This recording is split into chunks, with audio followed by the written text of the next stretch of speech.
Hello, everyone. This is Health Reframed, where we simplify the science of health, break down complex medical concepts, and explore how we can reframe our approach to wellness. We focus on prevention, education, and systemic improvements that empower people to live healthier lives. My name is Jack Snyder. I am a prospective medical student with a Bachelor's of Science in Biomedical Sciences with a concentration in Anatomy and Physiology. I also have my EMT certification and have been working in healthcare for about 4 years now. So today, our topic is exercise. Exercise and its benefits are generally known to people, but today we're going to delve into the science of just what happens in your body as you exercise, why it's so good for health, and how you can use exercise and how to think about exercise.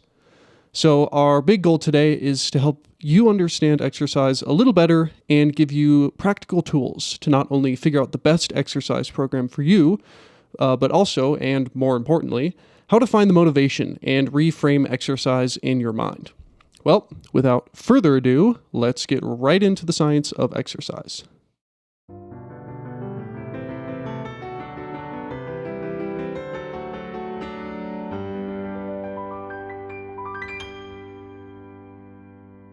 So, exercise is a term that covers a wide range of activities involving physical effort. That's like our Merriam-Webster definition, if you will. But not all exercise is the same. And understanding the different types can help make the most of your workouts and improve your overall health. So, to start, I think we're going to break down the different categories of exercise.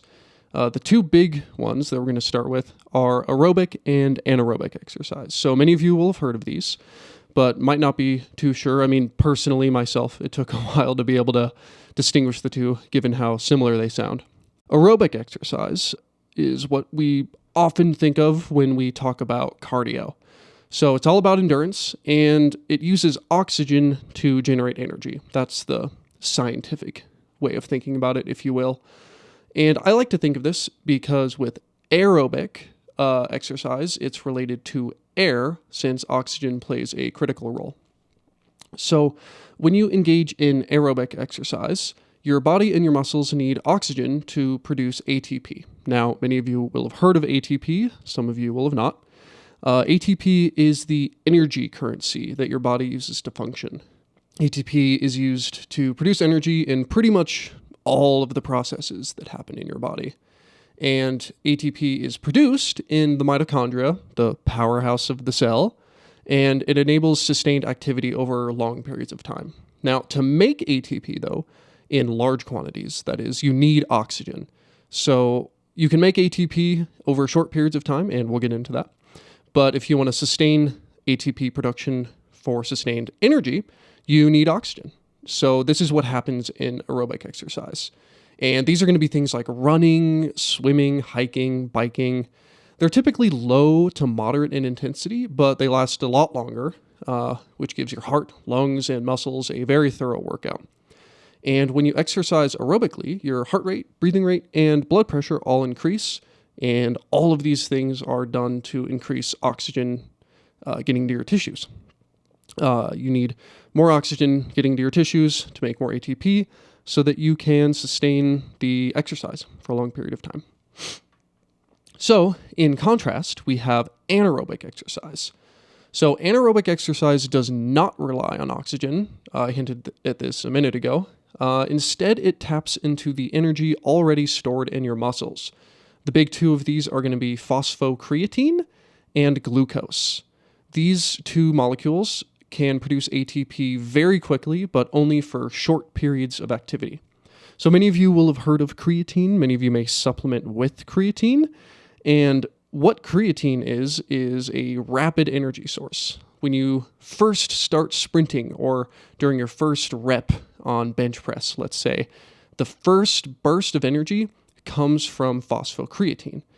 And then after that, your body uses glucose that's already in your cells to produce ATP. And aerobic production of ATP with glucose is a process that does not use oxygen. So with aerobic respiration, you're continually breaking down glucose with oxygen to produce energy. And in anaerobic, you are producing ATP by breaking down glucose without oxygen. So phosphocreatine, that energy burst lasts about 10 seconds, so not very long. And anaerobic production of ATP with glucose lasts about 60 to 90. So exercises in this category, these are going to be things like sprints or high-intensity interval training or HIIT training, as well as weightlifting.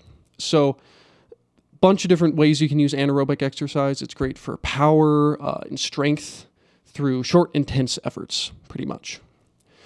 But these aren't our only two kinds of exercise. We also have mobility training. Mobility training is huge, in my opinion. So often this is thought of as just stretching, which it mainly is, but it improves the range of motion for your muscles and tendons. Tendons are strong rope-like tissues that connect muscles to bones. You may have also heard of ligaments. Ligaments are similar, except that they connect bone to bone. So mobility training can be kind of split up into two categories. We have traditional stretching called static stretching. This is the stuff you probably think of when you think of stretching: toe touches or holding a specific stretch, stretching your neck or your arms, that sort of thing. And then you also have dynamic stretching. And dynamic stretching, as the name implies, goes through repeating repetitive motions. Think of something like arm circles or swinging your legs up to touch your hand, to your toes to your hand. Sorry. Both of these will stretch your muscles. Dynamic stretching is, in my opinion, maybe a bit better for warming up, just because it gets your heart rate moving and it gets the blood flowing. But both of them will have the intended goal of making you more flexible and improving range of motion. And there's a bunch of benefits that you can gain from that, and we will get into that. But we will move on to that in a moment. We're still going through explaining the different kinds of exercise. So the next one, often overlooked, but rather important, especially for older people, is balance training. This is, again, like the name implies, improving your balance. This can be doing things like standing on one leg, as well as martial arts. Martial arts can be phenomenal for balance training. Again, this is something that can help most people, but is particularly useful for people who are high fall risk, which is going to be older people, or if you have certain problems that increase your risk of falling. And then the last kind of exercise that we'll be talking about today, and my personal favorite, is strength training. So this is going to be pumping iron, lifting weights, hitting the gym. This type of training is basically focused on building muscle. And you build muscle by lifting heavy objects in a controlled movement, effectively. So when you lift weights, your muscle fibers actually experience tiny tears. Like, let's get into how you build muscle, like literally build muscle. So when you lift something heavy, say you're doing a bicep curl, right? You use your bicep, it contracts, and then you relax it, contract, relax, contract, relax. You do that enough times, and it actually damages the muscle. And this isn't actually a bad thing, because your body's pretty good at repairing muscle. So your body goes in, repairs the muscle with certain cells called satellite cells. But after it repairs the muscle, it fixes the tear, but it makes the muscle grow just a little bit. And this process is called hypertrophy, where your body goes in, repairs a muscle, and causes a little bit of extra growth. Hypertrophy literally means greater nourishment. I like to break down the Latin of these words, because you hear these medical words and you're like, oh my gosh, what the hell does this mean? Like, it sounds like crazy other languages, which it is. It's Latin. We have hyper, which means greater, and trophy, which means nourishment, greater nourishment. I like to break those down. So as this happens over time, your muscles adapt and you grow stronger and stronger and stronger with consistent training. So by combining these different types of exercise, aerobic exercise, anaerobic, mobility, balance, and strength training, you can create a really well-rounded fitness routine that supports both your short-term goals and long-term health in many different ways. So what exactly are those ways? So what are the positive effects of exercise? I'm sure many of you know some of them, but there's a lot more that are often not talked about or overlooked. Exercise doesn't just benefit your physical health. Most of us know the physical benefits of exercise, but it's also a huge game changer for mental health. We'll get into some of the more statistics and studies on that later, but exercise is huge for mental health. But first, I think we should look at what happens when you don't exercise. Oftentimes, it can be very illuminating to look at the absence of a thing rather than the presence of a thing. So, according to a study by Rusiger and Booth, a lack of exercise can worsen over 40 conditions, including accelerated aging, bone fractures, cognitive decline, depression, anxiety, hypertension, and even certain cancers. The list goes on and on and on and on. And obviously, if these risk factors aren't addressed, they can lead to chronic diseases that significantly both reduce the quality and length of life. All that to say, not exercising can have very, very negative effects. So, some of these risk factors are beyond your control, like age, genetics, gender, but despite that, exercise still remains a powerful tool. These factors, often called modulators of disease risk, influence how likely you are to develop certain conditions. So, for instance, even if you have a genetic predisposition to breast cancer, many of you will have heard of the genetic variants in the BRCA1 and BRCA2 mutations, regular exercise can still play a big role. So all that to say, even if there are things that are out of your control in disease states, exercise pretty much improves your outcomes in all of them. What makes exercise so effective? In a word, it's adaptable. Research shows that tailoring your workout to your unique needs, including genetic predispositions, can maximize its benefits. And even if conventional routines don't seem to work for you, there's a million different avenues you can go. You can explore alternative methods and find what suits you best, because at the end of the day, that's kind of the name of the game with exercise. If you don't enjoy it and it doesn't suit you, then you probably won't do it. It's kind of up to you to figure out what works for you, and it can be a process, but it is important. But we'll get more into talking about that later. So that covers some of the broad effects of not exercising, but how effective is exercise when you actually exercise? So one of the most important measures of health is cardiorespiratory fitness. So again, big, long, scary word. So we have cardio, which means heart, and respiratory, which means lungs. You put that together, and it's how well your heart and lungs work together. And in a study by Kokonos, they found that men who improved their cardiorespiratory fitness significantly reduced their risk of mortality by over 50% over an 8-year period, which is so huge. They improved their mortality rate by over 50%. Now, of course, it was over 8 years, which highlights an important factor with exercise. It has to be consistent. You can't work out once and then you reap all the benefits. It has to be something you consistently do over time. But if you do, the effects are huge, 50% mortality risk. And it doesn't just stop at physical benefits. Like I mentioned earlier, it's a mental health powerhouse, like an absolute powerhouse for mental health. So again, the researchers Rusiger and Booth highlight how exercise improves conditions like depression, anxiety, and even neurodegenerative diseases, which I think is rather interesting. And in a study by Griest, they found that running can alleviate symptoms of depression as effectively as therapy. This is, again, a huge, huge deal because oftentimes people don't have access to therapy, or it's too expensive, or yada, yada, yada. But something as simple as running, or I'm assuming this would probably extend to other kinds of exercise, can help improve depression and mental health significantly, which is a big deal since a lot of those things are relatively accessible. I think most people have a pair of shoes that they could run in, albeit they might not know how and they might not know the protocols. But again, we'll get on to that. But it's a very big powerhouse, and it's something that's in your control, which is huge. So these mechanisms for mental health aren't totally understood, but it's believed that exercise boosts levels of neurotransmitters like dopamine and serotonin.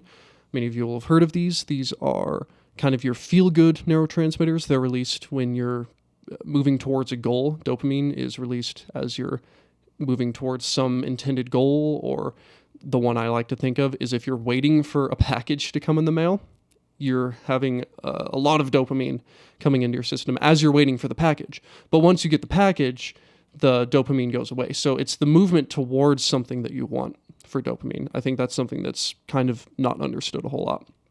And then serotonin is a feel-good neurotransmitter as well, and they both play very big roles in mood regulation and motivation. So if exercise can boost levels of those, that's huge. Like that's an actual chemical change in your body that oftentimes pharmaceuticals and drugs try to elicit with medications. But you can do that to a certain degree with exercise, which is huge. So One other area where exercise shines is diabetes prevention, which, again, huge problem like mental health. Over 11% of Americans have diabetes, and studies have shown that lifestyle changes like exercise and a healthier diet are more effective than medication at preventing type 2 diabetes. Let me say that again. Exercise and healthier diet, lifestyle changes, are more effective than medication in preventing type 2 diabetes. Definitely something to chew on. And again, one of the big things with this podcast, medications are great. Western healthcare is great. They do a lot of good, but there's so much power that you have in your own hands to take control of your health. And my goal with all of this is to give you guys a little bit more power, self-efficacy, whatever you want to call it, ability to do these things. Because at the end of the day, you can do a lot for your health with just yourself.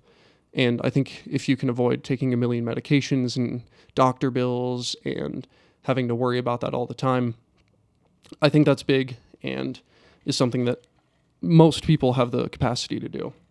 Moving on. One last little note I found interesting. A paper by Zhao found that exercises like Tai Chi have been shown to improve bone density, which is just adding to the physical benefits of exercise. That's a lot, but I think my whole point with talking about all this stuff is exercise does so many things for your body.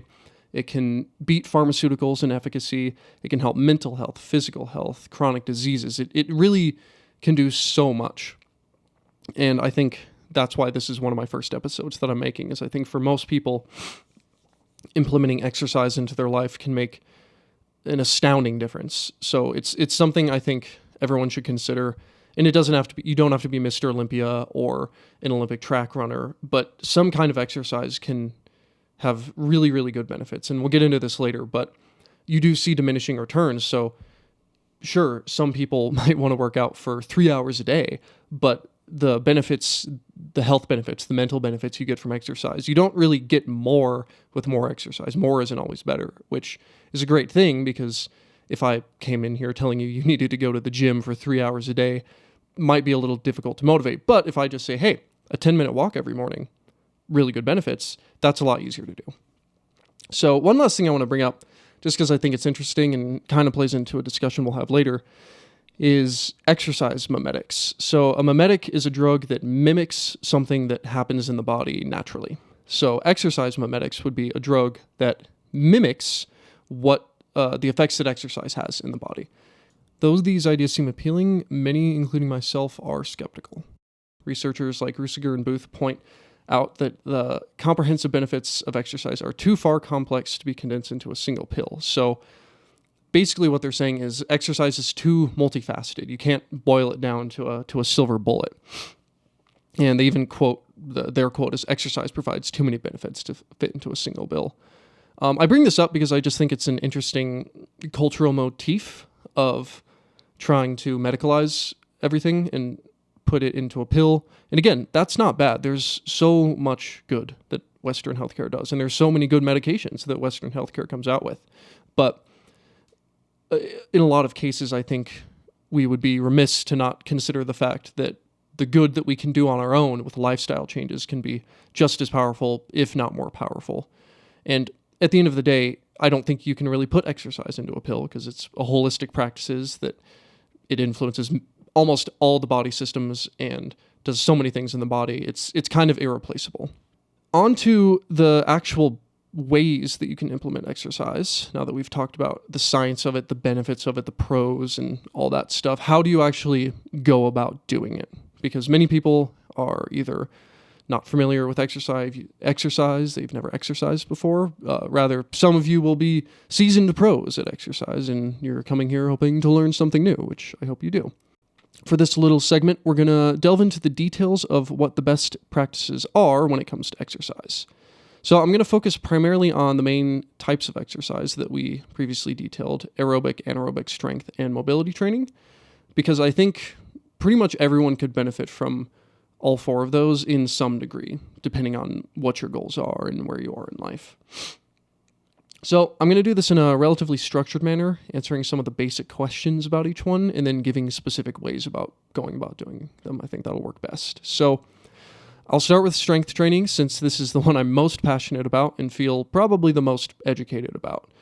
So before we do that though, I think before we get into the nitty-gritty of strength training, a quick overview of how to go about it will elucidate some of the more minute details that follow.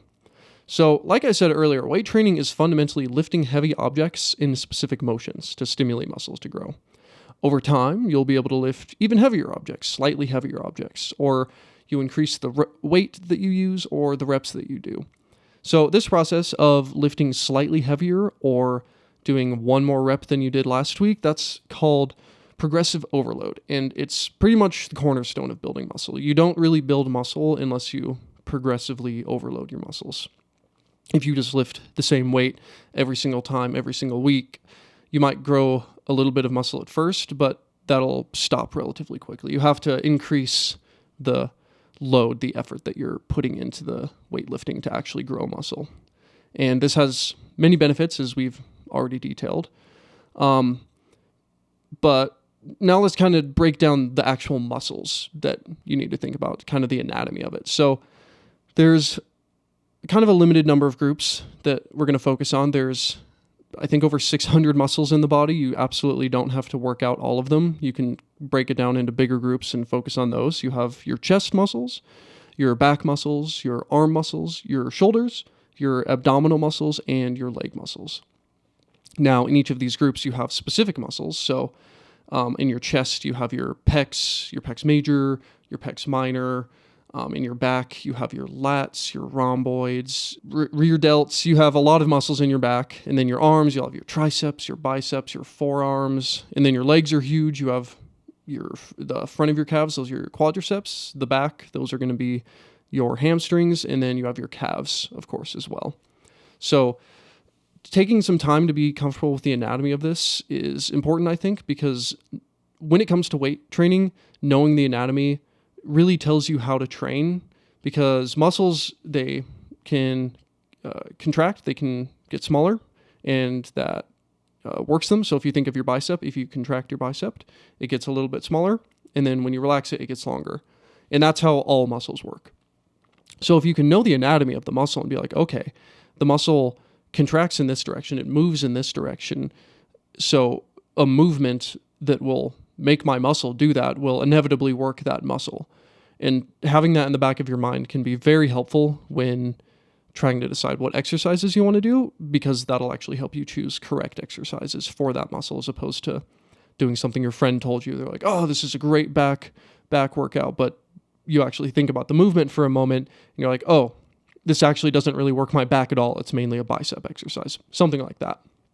So knowing the anatomy is good. Looking at pictures online. You don't have to get a degree in it or anything, but just being kind of comfortable with some of the basic anatomy is super helpful. So in a word though, to grow muscle, you lift heavy things and target most of the muscles in your body. The big ones that I named are kind of the big ones you want to target, or at least those groups are the ones that you want to target. So one of the most common questions people have with weightlifting is how often they should lift. But this isn't exactly the right question to ask. A meta-analysis by Schoenfield and colleagues actually found that frequency of weight training doesn't really matter that much, especially with regards to muscle growth. But what matters, according to the paper, was that volume had the biggest effect. So volume in weight training, what is this? Volume is simply how much work you put in during the session. So you use the number of sets and reps to identify volume. So for instance, if you do a set with 5 reps of 100 pounds, the volume for that set is 500 pounds. And then if you do 3 sets, that's going to be 1,500 pounds of volume. So if 1,500 pounds of volume is how much you want to do, you can spread it over the course of a week or one day. Or a better way to think about it would just be number of sets. So according to another meta-analysis by Baz and Vale and colleagues, more volume, i.e. more sets and reps, stimulates hypertrophy, but only to a certain point. So they mainly focused on sets in this study, and they found that the sweet spot was around 12 to 20 sets per muscle group per week.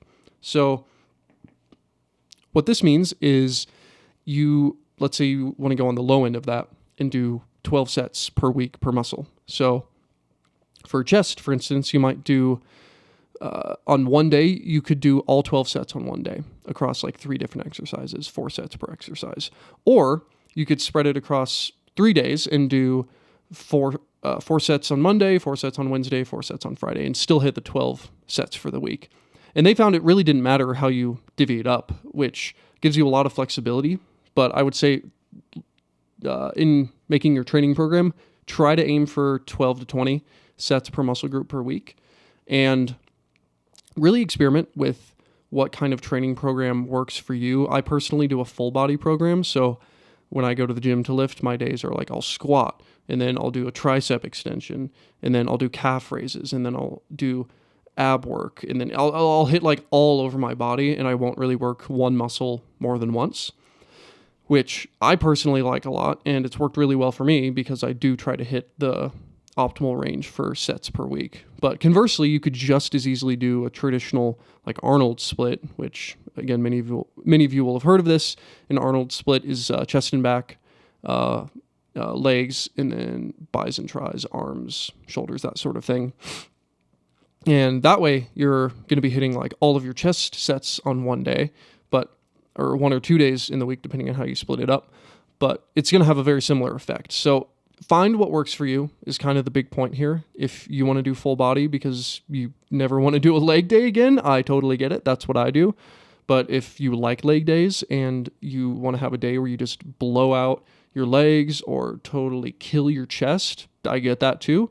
And you can do that. And it's really kind of fine either way. So just find what works for you, experiment a little bit. Try a program for a couple weeks, see if you like it. If you don't, try something else. If you love it, stick with it and just keep doing it until, I don't know, you get sick of it. That's kind of how I go about it.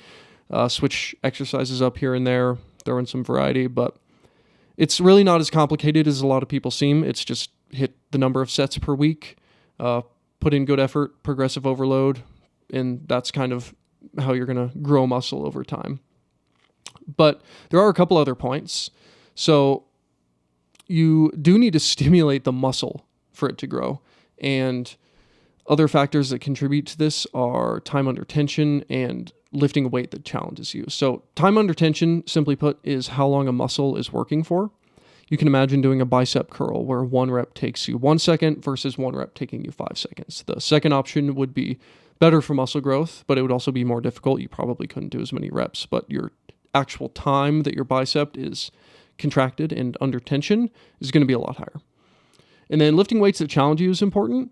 And it often refers to a percentage of your 1 rep max. So if you're bench pressing, for instance, and your 1 rep max is 225 pounds, you can only do 225 for one rep. It's going to be optimal if you're training kind of in that area of 225. But research has found, and we'll talk about this in a minute, that really anything above 30% of your 1 rep max is going to be sustainable for muscle growth. So if your 1 rep max is 100 pounds on a certain lift, as long as you're doing 30 pounds or more on that lift, you're kind of good. So you don't need to be going super duper hard, but you need to be going hard enough to where your muscles are actually being stimulated. So another point of contention that many people have with weightlifting is how many reps should I do during my sets? This is such like, I've had so many debates, I've talked with so many people, and it's always something that like nobody can agree on for some reason. And this is the whole, do low reps for strength or high reps for hypertrophy? Is there such thing as too many, too few reps? Does it matter? That whole discussion.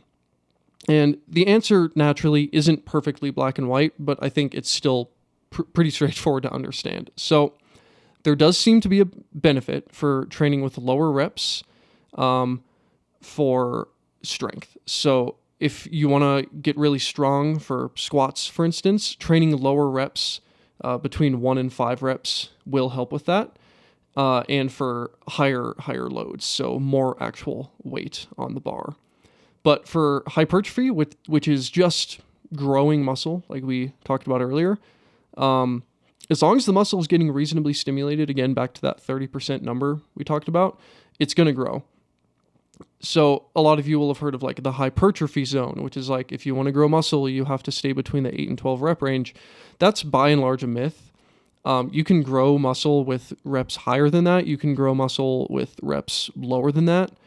It really comes down to practicality. I think that zone got so popular because if you're working in the 8 to 12 rep range, you're going to be working with lighter weight. If you're working in the 2 rep range, that's heavy weight. Like that's weight that like could possibly crush you. It's a lot more dangerous on your joints. You might get injured. So it's a little bit more dangerous, which, something to consider.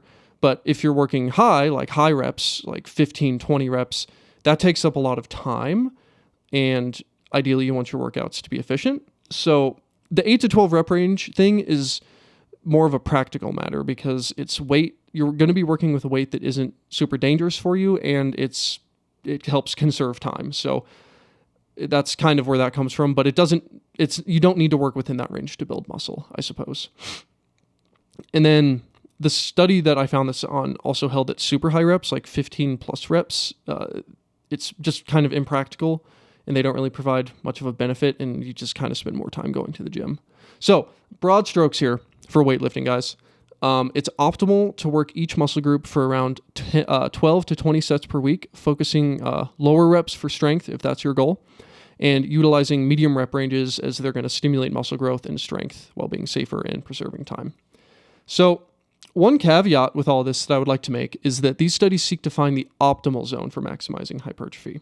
This is great to know. It's great to know, like, okay, if I were doing things perfectly, like what would I be doing? So you can kind of like gauge yourself against that.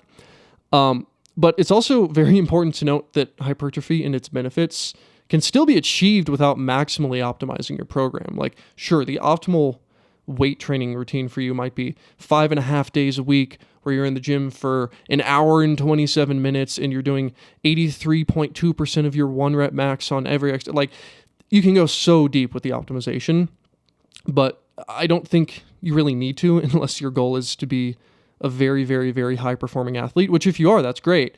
But most of us are not. So we just want to know, okay, fine, but how do I actually get the benefits that you talk about so much? So realistically, you don't need to lift 5 days a week, 20 sets per, you don't need to do all of that. And in fact, for most people, this is just going to be too daunting and will likely dissuade you from getting into the gym in the first place if you think that you need to hit all of these crazy numbers. So where does that leave us then? So I think what's very important is just showing up. If you can get to the gym and show up and do it consistently and move some stuff around, move some weight, in the back of your mind, you can have the idea of, okay, I want to maybe strive for 12 sets a week, but if you don't hit it, don't beat yourself up too much because showing up is half the battle. This is something my parents used to say, and I believe that's very true. If you can just start by getting to the gym to lift, move it around, and then, you'll feel good afterwards, even if you don't have the perfect workout. This is what actually leads to long-term habits, and actually enjoying the thing is going in there, doing stuff you enjoy, actually find out what you enjoy, get the endorphins flowing afterwards. Because if it starts to become a chore and a job, it stops being something that you can enjoy doing, which I think is really important for most of us. And then over time, you can develop a routine and you can start to think about optimizing and tweaking in certain places with some of the stuff I've talked about. Or you can do it from the get-go if you feel up to it. I'm not saying you can't just go straight into the gym and have the perfectly optimized program, but I think starting off slow, taking baby steps, and slowly tweaking your program over time and doing it for the right reasons too. Not just doing it because, some schmuck on the internet said, 12 to 20 sets a week, so now you have to do that. Doing it in a way that suits you and you enjoy and you still get the health benefits from. So harping on weight training a lot here, but I do enjoy it. One thing I'd like to touch on is specific exercises. So many people want to know what should I work out for this muscle or that muscle. Very popular question. So I'll give my favorites for each muscle and then I'll shut up about weight training and we can get on to other stuff. So for chest, bench press is my favorite. It allows for maximal loading, great compound lift.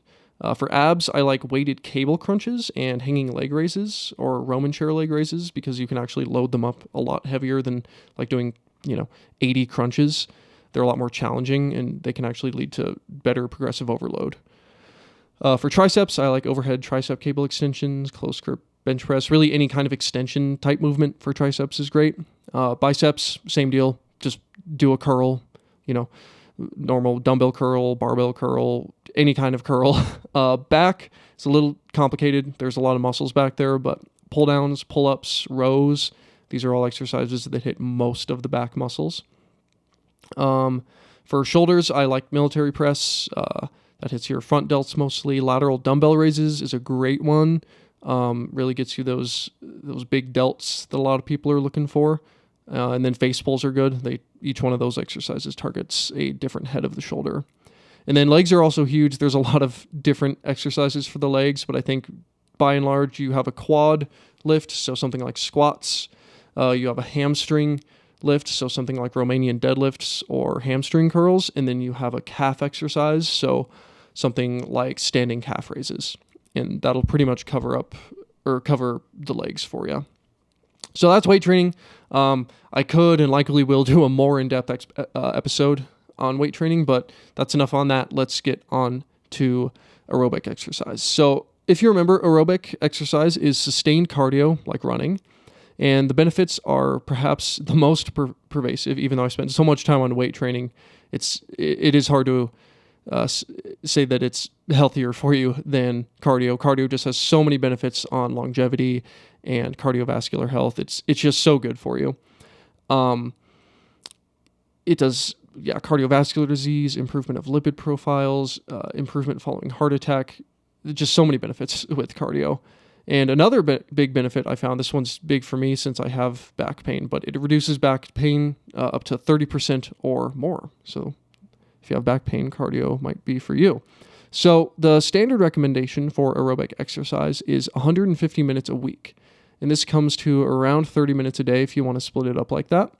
However, a study by Schoner and colleagues indicates that 1 to 2.4 hours of jogging per week spread out over 2 to 3 sessions was associated with the lowest mortality. So not necessarily every day, but hitting that 150-minute mark across 2, 3, maybe 4 days is probably ideal.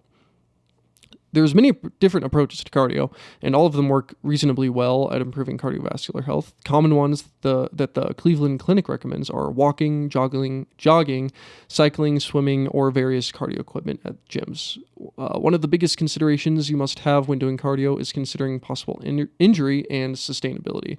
So this idea is often thought of as impact, with high-impact cardio putting you more at risk for injury and low-impact putting you at less. Jogging is high impact due to the repeated stress it puts on your hip and knee joints, whereas swimming would be low impact as it relies almost entirely on muscles and doesn't repeatedly strain the joints. This consideration is important and will likely depend on your own factors. Older individuals or people prone to injury may want to stick to low impact cardio. That is not to say that high impact like jogging is bad, but it does mean you might want to take some precautions like practicing proper form to reduce injuries. So another emerging trend in the exercise space is sauna use, and I want to talk about it because I think it provides a lot of the same benefits as traditional cardio. Using a sauna, which is effectively prolonged heat exposure, has been associated with improved cardiovascular disease outcomes, improved cardiac function, and lower blood pressure, all benefits that many perform cardio for. A study by Lee and colleagues compared sauna use with mixed cardio and sauna use. So one group used the sauna exclusively for 30 minutes, one group did cardio for 15, and then sauna for 15 minutes. And they found that both groups had similar improvements and that the sauna could be used to improve cardiovascular health in individuals who are not able to do traditional cardio as much, since you just sit in the sauna. But research is still emerging in this field, but I believe it's a pretty valid option if your main goal is to improve cardiovascular health. That said, it doesn't appear to be a one-for-one substitute for traditional cardio in terms of weight loss and calorie deficit benefits. So if you want to lose weight and increase how much total energy you expend in a day, traditional cardio is probably going to be a little bit better for you. So cardio in the form of aerobic exercise is often a difficult habit to develop, and one that I myself have struggled with. And I think the primary reason is that it's simply not as enjoyable as other forms of exercise to many people. With lifting, you have rest periods. With group classes, you have the communal aspect. But with cardio, it's just you doing an uncomfortable thing for an extended period of time. So for this reason, I think we have to approach it in a very individual manner. I can't just say, okay, all of you need to run because running is good cardio. Some of you hate running. I have a weird relationship with running, but by and large, I do not enjoy it very much, and many people feel the same way. So you have to experiment with cardio. I can't give a blanket recommendation here, but what I can give a blanket recommendation for is try different kinds of cardio. So if you want to try running and swimming and other cardio machines, or even doing group sports, that's all great. Find the one that works for you. So, I encourage you to experiment with different kinds. Sports and martial arts, like I said, come to mind here as very effective forms of cardio because they're group activities and you have the element of play involved. So, personally, I find those to be a lot more enjoyable forms of cardio. And then I mentioned this earlier, and this is a pretty huge thing in my opinion, but you don't necessarily need to do cardio that leaves you panting, lying on the ground, totally gassed for you to see benefits. For many, something as simple as a walk every day can be enough. I think walking is often too overlooked because it doesn't appear strenuous enough, but given that many people don't do any sort of cardio or movement at all, I think it's perhaps one of our most powerful tools, especially for people just starting to do exercise. Walking is great for your physical health and mental health. According to the American Psychological Association, walking lowers the risk of depression by 25% of adults who reach that 150 minute per week mark, which that's so huge. Walking reduces the risk of depression by 25% if you hit that 150 minute per week mark. Those numbers are awesome. Walking, and that's just walking. That's not even other kinds of exercise. So definitely consider walking. It's also great for the mind, like beyond depression, just like thinking, I suppose. Friedrich Nietzsche, one of the most renowned philosophers of all time, held that all truly great thoughts are conceived while walking. So, and he was a pretty smart guy, one of the greatest philosophers ever. That's for certain. So, try walking. I think walking is great for even if you are someone who exercises regularly and you have a great exercise routine. I have just found walking to be relaxing and a great form of movement that I can improve my mental and just physical health easily with. So my broad recommendation for this category would be to experiment with cardio and find something you enjoy and do it 2 to 4 times a week. The session should probably be around 30 to 60 minutes, and you want to keep your heart rate around 70 to 80% of your heart rate maximum, if you will. And to find that maximum heart rate, all you have to do is just subtract your age from 220. So if you're 20 years old, your maximum heart rate would be 200 beats per minute. So anaerobic exercise is our next topic. Anaerobic exercise includes activities like lifting or high-intensity interval training. And for this segment, I'm going to focus more on the high-intensity cardio as opposed to lifting, since we already talked about it. And this is going to be exercises like jumping rope or sprinting. And these exercises can help improve bone strength, your body's ability to use oxygen during strenuous activities, and can burn many, many calories very quickly. So the nice thing about high intensity or anaerobic exercise is you don't really need to do it a ton. It's not like cardio, like traditional cardio, where you need to do 150 minutes per week, or that's the recommendation. You can do a couple of short sessions, 2 to 3 days a week. So high-intensity interval training, or HIIT, simply just refers to a training session in which you perform a high-intensity activity like sprinting, followed by a rest, and then repeat. So 2 to 3 days a week with adequate rest time seems to be the optimal amount, as this kind of exercise is very demanding on your body, so resting is vital. If you do sprints, it just takes a lot of energy out of you, and it's very hard on your joints, it's very hard on your body. But that's okay since you don't do it for a prolonged period of time, but you still do need to rest to get your body back to baseline. So sessions in this category can range from 3 minutes to 20. A 3-minute session would have you pushing your body to the extremes of its capacity, very, very hard 3 minutes, whereas a 20-minute session would involve high intensity with short rest periods, but not putting yourself to the line, if you will. The key thing here is heart rate, once again. You want to be 80 to 95% of your maximum heart rate, again, using the calculation I explained before. Doing things like sprints, where you sprint for 30 seconds and take 30 seconds off, or some variation of that, work pretty well. Jumping rope for 2 minutes on, 2 minutes off, similar deal. Like aerobic cardio, what's important is you find something that you enjoy and works for you. Personally, I like sprints. They're extremely difficult, but it's for such a short period of time that it's almost an enjoyable mental game for me, because it's all you have to do is make it through, the 1 minute, 2 minute long sprint, but it's so difficult. I don't know. I just enjoy it. But find something that works for you. Maybe you like jumping rope. Maybe you like sprints. Just same deal as the other cardio. Just experiment with it. See what works for you.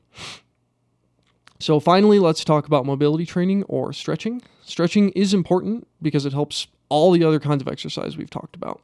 It helps with lifting, running, sprinting, and so on. The Mayo Clinic outlines a few of the most important groups to stretch. They list calves, hamstrings, quadriceps, hips, the IT band, your back, shoulders, and neck as the most important groups. So some of these groups can be stretched with the dynamic or static stretching techniques we talked about earlier. Dynamic stretching for the hamstrings would be swinging your leg up, or your toes up rather, to touch your hand, that sort of movement. Whereas a static hamstring stretch would be holding a position like a toe touch. Both are useful. I find dynamic stretches particularly useful before weight training. Like I said, as it gets the blood moving and it gets my heart pumping, and it also stretches the muscles before I'm going to use them. Stretching is one of my favorite forms of exercise personally, because I can do it anywhere. I do it anywhere, and I see positive results instantly. I personally have back pain and have found that consistent stretching is one of the most effective things in helping my back pain. And also, if you're sore after a workout, stretching can help a ton with that. Or if you tend to get sore after workouts, you can stretch before and after a workout, which can help reduce soreness in my experience as well. And it loosens the muscles up for stretching and the workout itself, be it cardio or lifting or whatever else. And then stretching also can help reduce injury if you stretch after a workout, as it loosens the muscles and makes them less prone to getting injured. So in terms of recommendations, Harvard recommends that you should aim to spend a total of 1 minute on each stretch.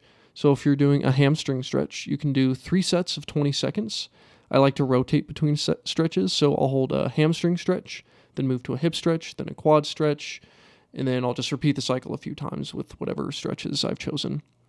And then over time, you'll improve your mobility and stretch further, kind of like the progressive overload deal we talked about with lifting. As you're able to stretch a little further, you can push yourself a little further, and if you can't touch your toes, maybe you'll eventually be able to touch your toes and then put your palms to the floor, however you want to measure it. But yeah, you should be able to improve over time and relatively quickly. So as far as frequency goes for stretching, you could easily stretch every day. Like, there's nothing wrong with that. I stretch pretty much every day. But I think at minimum, it should be done before workouts that you do, or let's say maybe 3 times a week.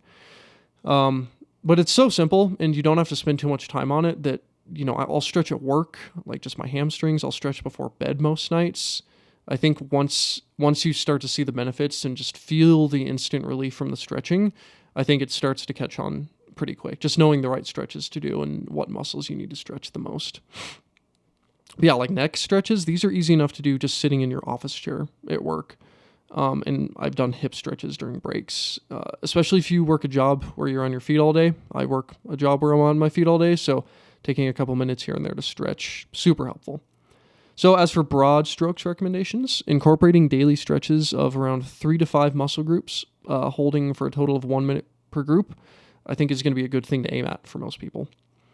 So before wrapping up, I want to touch on one overlooked part of exercise, and that is rest. So all this talk of exercise is great, but your body can't keep that up indefinitely. You need to give it some time to rest, to heal, to repair the muscles like I was talking about earlier, to calm down. There's a lot of hormones, a lot of stuff that's released when you exercise. Your body needs to be able to return back to baseline, right?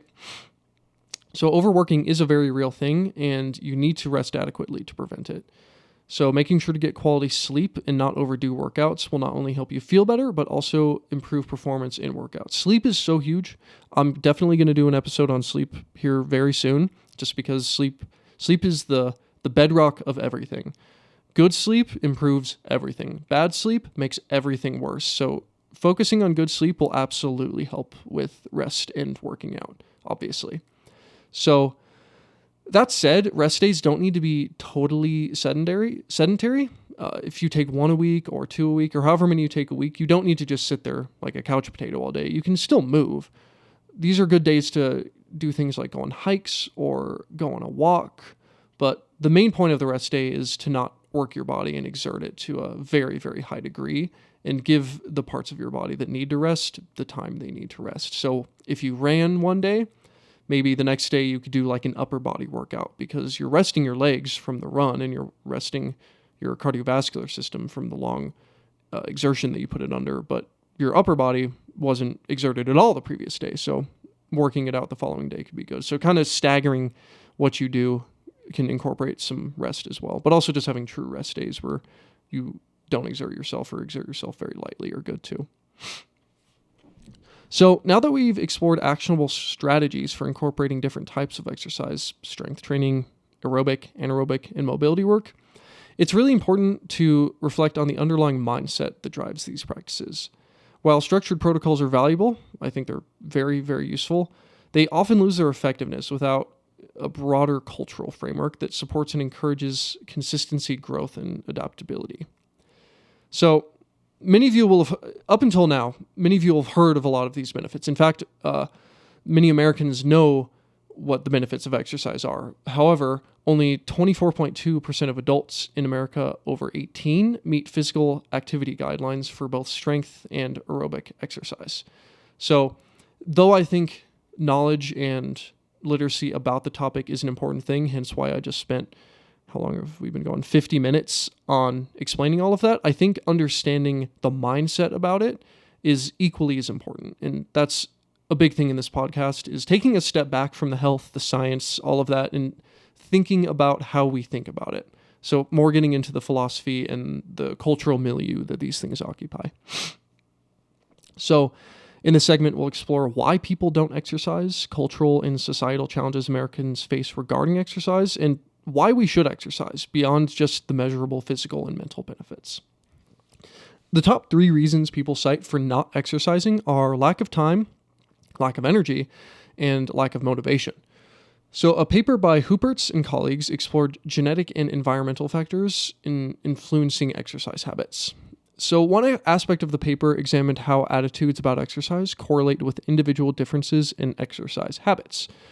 Exercise behavior was positively correlated with those who perceived exercise as beneficial and negatively correlated with those who perceived significant barriers. In a word, if you understand how important exercise is, you're more likely to do it. But if you put up all these barriers in front of you about exercise, you're less likely to do it. So a large part of this is going to be how to pull those barriers down. And common barriers include lack of skills, time constraints, lack of support and resources, lack of enjoyment, and embarrassment. And these findings really do resonate. If you hate exercising, you don't have money for a gym membership, you feel self-conscious whenever you go out on a run or exercise, it's really not surprising that you would avoid exercising. But in my opinion, these things are hurdles as opposed to fixed walls that block you into a certain area. They're things that you can certainly overcome. And this paper's primary role, interestingly enough, was investigating the role genetics might play in exercise behavior. So much of our personality can be characterized by the big 5 personality traits. Some of you will have heard of this. We have openness, conscientiousness, extroversion, agreeableness, and neuroticism. These traits are moderately heritable. A research paper by Rhodes found that 3 of them, conscientiousness, extroversion, and neuroticism, correlated with physical activity. For example, conscientiousness, which is the tendency to be goal-oriented, reliable, and hardworking, positively correlated with exercise. Not surprising if you are someone who is goal-oriented and you strive to do more, you're determined, you are very hardworking, you're a lot more likely to exercise. But these traits are partially heritable, and the authors argue that genetics account for some of the individual differences in exercise habits. And additionally, genetics can influence how well certain individuals respond to exercise, potentially affecting whether they stick with it. However, I bring this up not to say that you are bound up by your genes, to say that you get what you get, and sometimes you're just not meant to work out. You're just destined to never work out because it's impossible because of your genetics. Absolutely not. But I think understanding our genetic predispositions, reflecting on what our tendencies, our personalities are like, can actually help us optimize our exercise strategies. Let's say you're a wicked extroverted person. You love being around people, right? And I'm here telling you, go on solo runs, go lift weights alone. Like, that might not resonate with you very much. So you have to reflect and ask yourself, what would I enjoy doing with exercise? And a more extroverted person may very well enjoy group classes or playing a sport or doing a martial art, as they'll have the extroverted part of them be satisfied because they'll be able to interact with other people. So reflection is huge. That's something I try to harp on a lot, is I tell you all these things, but reflect on what sticks with you and who you are and what you might be able to do to incorporate some of this stuff effectively. So environmental factors and cultural factors and personal experience do play a large role in determining whether or not we exercise. So I brought up the genetic part because I think it's important, but at the end of the day, culture, personal experience, and all of that plays a larger role. So let's get into culture for a moment here. So cultural factors do significantly influence exercise behaviors. And we live in an interesting culture, to say the least, when it comes to exercise. On one end of the spectrum, social media can exacerbate body image issues by promoting super unrealistic beauty standards for men and women. And then on the other end of the spectrum, we have the extreme body positivity movement, which often just denies basic truths of the health risks of obesity and ignores the benefits of fitness. Both extremes can deter people from developing healthy exercise habits. So naturally, we need to find somewhere in the middle and tune out all of the noise that we hear. So in a culture dominated by these extremes, like I said, it's essential to adopt a balanced perspective. Realistic approaches to health often begin with introspection. Ask yourself, what do I want for my health and life? And how can exercise fit into that vision? For many, the desire to live a long, healthy life makes exercise seem essential. However, individual goals differ. A bodybuilder's objectives are vastly different than someone who just wants to play catch with their grandchildren. The key here is identifying what health and fitness mean to you and tailoring your exercise routine to align with your goals. So again, harping on the reflection, I think it's really good to just pause for a moment, put your phone down, maybe pull out a journal and just ask yourself, what do I want? What do I want my life to look like? How do I want to be healthy? How healthy do I want to be to show up for that? Like, ask yourself these questions and see how your brain processes it. With these sort of questions, oftentimes things will spring into your brain.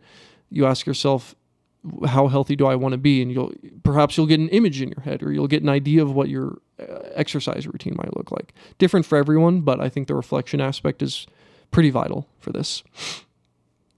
So, for an example here, I suppose, my broader goal with exercise personally is to prevent chronic disease, feel good daily, handle physical tasks without excessive stress, and live a long, healthy life to support my family and community. And to achieve this, I prioritize strength training and cardio. But your goals may differ. Perhaps just walking daily is enough for you, or attending Pilates classes aligns better with your aspirations. It's really something you have to reflect on. So I encourage all of you to do that. So there's a lot to stand in the way of exercising. We have the cultural factors, we have the genetic factors, we have the personality factors. There's a lot.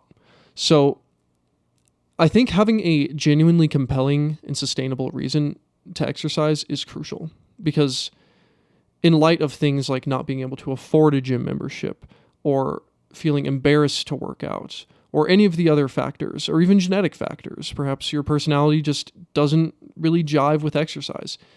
I think having something higher than those, a goal that's higher than those, it's essential for you to overcome them. Because if you don't have that, then those predispositions, those societal factors will take precedent. But if you have a goal and you can say, okay, I have this reason why I'm doing this, and this reason trumps everything else, then you'll still fail, you'll still fall, you'll still have hardship, but you'll be able to get back up every time. And that's what's important. I can't tell you how many times I've struggled with exercising. I've not wanted to go to the gym. I've had weeks where I just fall off the train for some reason. But getting back and being able to think back to that goal of like, okay, I want to live a healthy life. I want to feel like I'm young later into my life and be able to support my family and my community and do all of these things. And I can think back to that and be like, okay, yeah, I need to get back in the gym. So having that reason is essential. So once again, this will require reflection. But again, you can ask these questions. What kind of exercises do I enjoy? What steps can I take to improve my health? And for beginners, it might literally just be something as simple as taking the stairs instead of the elevator. And for seasoned exercisers, it could involve setting new personal records on a certain lift. Regardless of your level, the goal is to find activities that excite you and align you with the broader aspirations and the thing that you're putting over everything else. Whether you've been exercising your whole life or just starting, the path forward is similar. Avoid comparing yourself to others and focus on your progress. Exercise doesn't have to be complicated or extreme. It can start with small, intentional steps like a daily walk as you evolve and discover what works best for you. Ultimately, the essential reframe here is to create a sustainable exercise routine that supports your physical, mental, and emotional well-being. By aligning your fitness journey with your personal goals and values, I think you'll find it easier to stay consistent and enjoy the long-term benefits of an active lifestyle. Exercise is difficult. As we have outlined, there are many things that could potentially be standing between you and actually developing a healthy exercise routine. However, in the end, the final determining factor truly is you. You are the one that has the capacity to overcome the genetic predispositions, the personality predispositions, and the cultural barriers. And it's easy to be discouraged, but I believe that accepting responsibility, however small it may be, can turn the tide internally, and it empowers you to overcome not just the obstacles related to exercise, but whatever other obstacles you face in your own life. So I think I could probably explain the process here reasonably simply. So a common pitfall is getting motivated to start something new just to burn out and quit shortly after. New Year's resolutions, for instance, and their less than 10% success rate are a good example. Having big aspirations is important, but what is arguably more important is creating a system of progression that works in the long term. This generally involves taking very small steps at first. For instance, if you wanted to start running, you may want to start that process by doing the smallest possible action that orients you towards that goal. And this could literally be taking your running shoes out of the closet, like not running, not putting them, like literally they're in the closet gathering dust, and you bring them into your bedroom and you set them at the foot of your bed. Like that's step one, maybe. Maybe step two is put them on and then just take them off. These super duper small steps seem kind of silly and insignificant, but they're orienting you to the right direction. They're the steps that are better than doing nothing, but only barely, I suppose. So another good way to help cement a new habit change is to adopt the habit as part of your identity. So instead of thinking I'm trying to get into running, think I am a runner. Now, granted, this can be hard if you actually haven't done the thing yet, but it gives you all the more motivation to do the thing. So these two together are super big. I think the small iterative steps that quickly compound, and then adopting the identity of the thing you're trying to do. And the beautiful part of this process is that small steps, habit formation, and adjustment of identity is not only applicable to exercise. And what makes exercising so powerful, in my opinion, is that if you can foster that habit, it gives you power over other parts of your life and more capacity to shape yourself into whoever you want to be. And this is a huge part of exercise. I think it's something that almost everyone can glean some value from.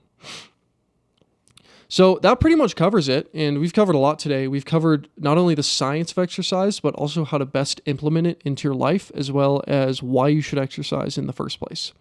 Exercise causes many changes in your body that impact your cardiovascular system, your muscles, and much more. These changes force your body to adapt to the stress and, in effect, improve itself so that next time it faces a similar stress, it can respond better. These improvements are not just useful for activities like weight training or running. They are incredibly impactful for longevity, cardiovascular health, chronic pain, and much more. These positive effects of exercise are one of the many reasons to find an exercise routine that works best for you. And along with physical benefits, exercise has impressive improvements for depression and mental health. And it can also give you the power to order other aspects of your life, build discipline, and really shape the life into the one that you want. So there's many ways to exercise. We've talked about cardio, lifting, high-intensity interval training, and stretching, and I think all of them have their place, and it really comes down to finding the right combination that you enjoy and can sustain. So I hope this episode illuminated some of the science and protocols behind exercise, and I at least hope you learned something new. As always, all of the references for today's episode will be in the show notes. But make sure to subscribe and share the podcast. It really helps, and I really appreciate it. But thank you all for listening. I hope you have a great day, and I can't wait to see you on the next one.